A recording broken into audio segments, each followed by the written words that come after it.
Ax kvadrat üzerine gel bx üzerine gel c beraberdir 0. Kvadrat tənliyinin köklərinin sayı, yəni həqiqi köklərinin sayı b kvadrat çıxılsın 4 vurulsun ac ifadəsinin işarəsindən asılıdır. Bu ifadə özü 1 böyük d ədədinə bərabərdir. D-nin adı diskriminant deməkdir.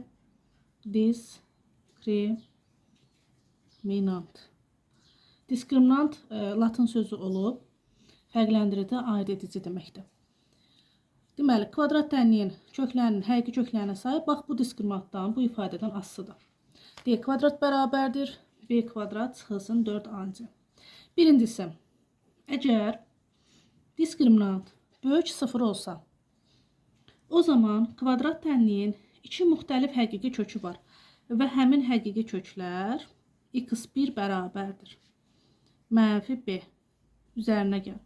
Kök altında d bölünsün 2a düsturuna hesablanır biri. İkincisi isə x2 bərabərdir. Mənfi b çıxılsın. Kök altında d bölünsün 2a. Yəni bir dəfə diskriminant üzərinə gəlir, bir dəfə isə çıxırıq. İkinci hal bəs necə olur?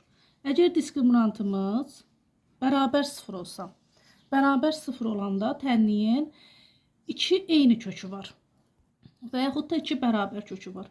Bu zaman yazırıq. x1 bərabərdir x2-yə.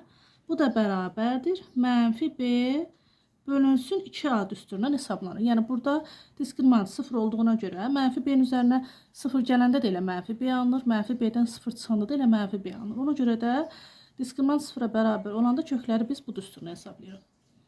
Üçüncü halda isə əgər diskriminantımız mənfi alınsa, yəni 0-dan kiçik olsa, deyirik ki, kvadrat tənliyinin həqiqi kökü yoxdur. Yəni burada mənfi olanda hansısa həqiqi ədədin kvadratı mənfi olmadığına görə deyirik, həlli yoxdur. Gəlin bunları nümunələr üstündə izah edək. Deməli, 3 halımız oldu. İndi birinci hala uyğun, diskriminantın böyük 0 halına uyğun nümunə yazırıq.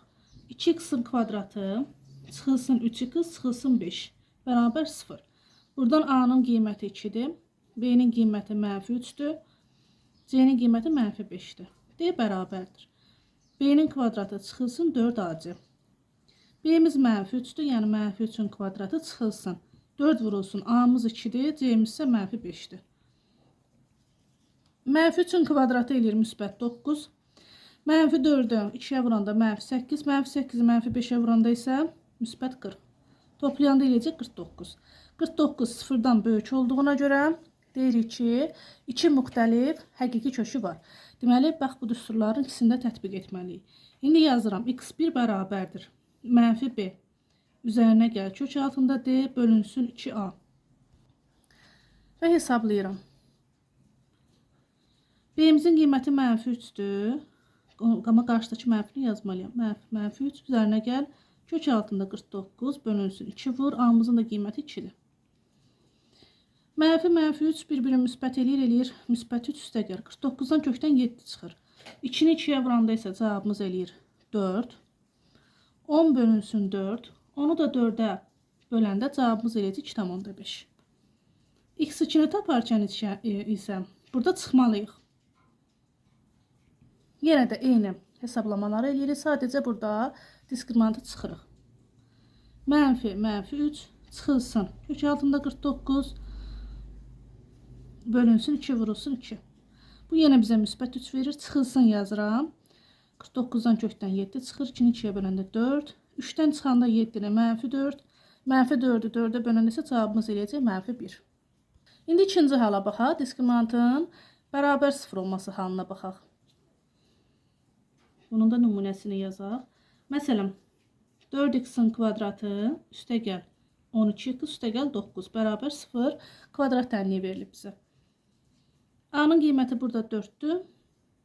B-nin qiyməti 12-dir. C-nin qiyməti isə 9-dur. D bərabərdir. B kvadrat çıx 4ac-ni yenə də burada tətbiq eləyirik. B-miz 12-dir. 12-nin kvadratı çıxılsın.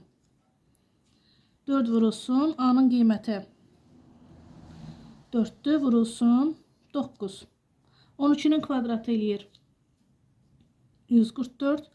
4'ü 4'e vuranda 16. 16'nı isə 9'a vuranda elə 144.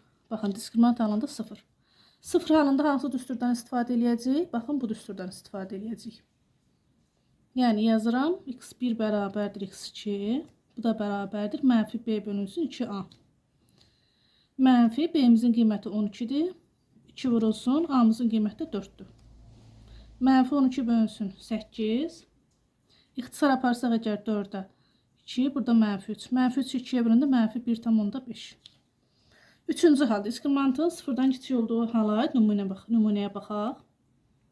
2x kvadrat üstə gəl 3x üstə gəl 5 bərabər 0. A-mız buradan 2'dir. B-miz 3'dür.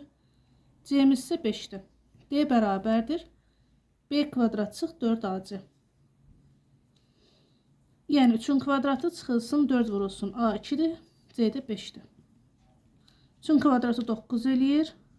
2'nin 4'ə vuranda 8. 8'i 5'ə vuranda 40. 9'dan 40 çıxanda mənfi 31. Kiçikdir 0 oldu. Diskriminant demişik ki, kiçik 0 olanda bunun həqiqi ədədlər çoxluğunda həlli yoxdur. Yəni yazırıq boş çoxluq.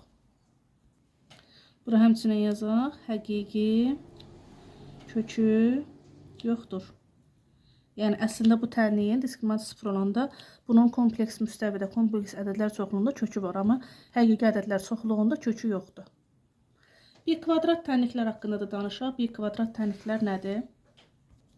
Ona keçməmişdən öncə sizə başqa bir düsturudan demək istəyirəm. Həmin düstur bayaq 3 hala baxdıq, amma 3 haldan əgər diskriminant böyük bərabər 0 olsa, o zaman biz kvadrat tənlik kökləri üçün mənfi b plus minus kök altında b kvadrat çıxılsın 4ac bölünsün 2a düsturdan istifadə edə bilərik.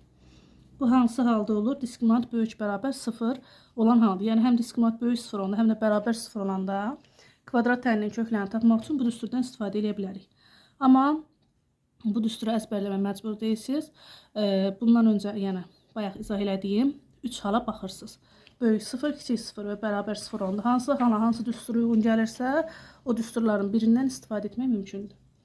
Əgər ax-ın üzərində 4 üstə gəlsin, bx kvadrat üstə gəlsin c bərabərdir 0 şəklində bizə tənlik verilsə, bu tənliyin adı bir kvadrat tənlikdir. Bir kvadrat tənlik. Biz bir kvadrat tənliyi həll etmək üçün x kvadrat bərabərdir t əvəzləməsi aparırıq. Əvəzləmə aparsaq, o zaman tənliyimiz a t kvadrat üzərinə gəl b t üzərinə gəl c bərabərdir 0 şəklinə düşər. Bu kvadrat tənliyin kökləri isə x kvadrat bərabərdir t1 olar, x kvadrat bərabərdir t2 olar. Gəlin nümunədə baxaq. Məsələn, x-in üzərində 4 çıxılsın 7x-in kvadratı çıxılsın 18 bərabərdir 0 formalı kvadrat tənlik əgər verilibsə, bir kvadrat tənlik əgər verilibsə, x-in kvadratı bərabər t əvəzləməsi aparsam, o zaman olacaq t kvadrat çıxılsın 7t çıxılsın 18 bərabər 0. Buradan a-mızın qiyməti 1'dir, b-mizin qiyməti mənfi 7'dir, c-mizin qiyməti mənfi 18'dir. Bayaqki diskriminant düsturunu tətbiq edirik. Yəni mənfi 7'nin kvadratı çıxılsın 4 vurulsun 1 vurulsun mənfi 18. Mənfi 7'nin kvadratı 49 eləyir. Mənfi 4'ü 1'ə vuranda mənfi 4, mənfi 4'ü 18'ə vuranda müsbət 72. 49 və 72'ni toplayanda 121 eləyir. Diskriminantımız böyük 0 oldu. O zaman x1'ləri yazmayacaq, burada t1 ilə yazacaq. Çünki kvadrat tənlimizi t ilə əvəzləmişik. t1 bərabərdir. Mənfi b üzərinə gəl kök altında d bölünsün 2a. B-mizin qiyməti mənfi 7'dir. Mənfi 7 üzərinə gəl kök altında 121 bölünsün 2 vurulsun. A-mızın da qiyməti 1'dir. Bərabərdir. Bu 20 müsbət 7 üzərinə gəl. Kök çıxır 11. 2'ni 1'ə vuranda 2. 7 ilə 11'i toplayanda 18. 18'i 2'yə böləndə 9. T1'imiz oldu 9. İndi T2'ni tapaq. T2 bərabərdir. Mənfi b çıx kök altında d bölünsün 2a. Bu prosesləri yazmayacağım. Sonuncu bunu yazacağım. Çünki eyni işlər görəcəyik. Sadəcə burada birində diskriminantı toplayırıq, birində çıxırıq. Yəni 7 çıxılsın 11 bölünsün 2 yazmalıyam. 7-dən çıxanda 11-i -4, -4-ü 2-yə böləndə -2. Nəyə əvəzləmişdik biz? X kvadratı əvəzləmişdik, düzdür? X kvadrat bərabər t əvəzləmişdik. İndi gətirək burada yerinə yazaq. Yazaq ki, x kvadrat bərabər -2-yə, x kvadrat bərabər 9-a. Kvadrat mənfi ola bilməz. Bunun həqiqi ədədlər çoxluğunda kökü yoxdur. Boş çoxluq. X kvadrat əgər 9-dursa, deməli, x birimiz 3-dür, x 2-miz isə -3-dür. Yəni, bizə verilən x-in üzərində 4. Çıxılsın 7x kvadrat, çıxılsın 18 bərabər 0 tənliyinin kökləri oldu. 3 və -3. Bütün bir kvadrat tənlikləri həll edərkən bu formada əvəzləmə aparıb həll eləmək mümkündür.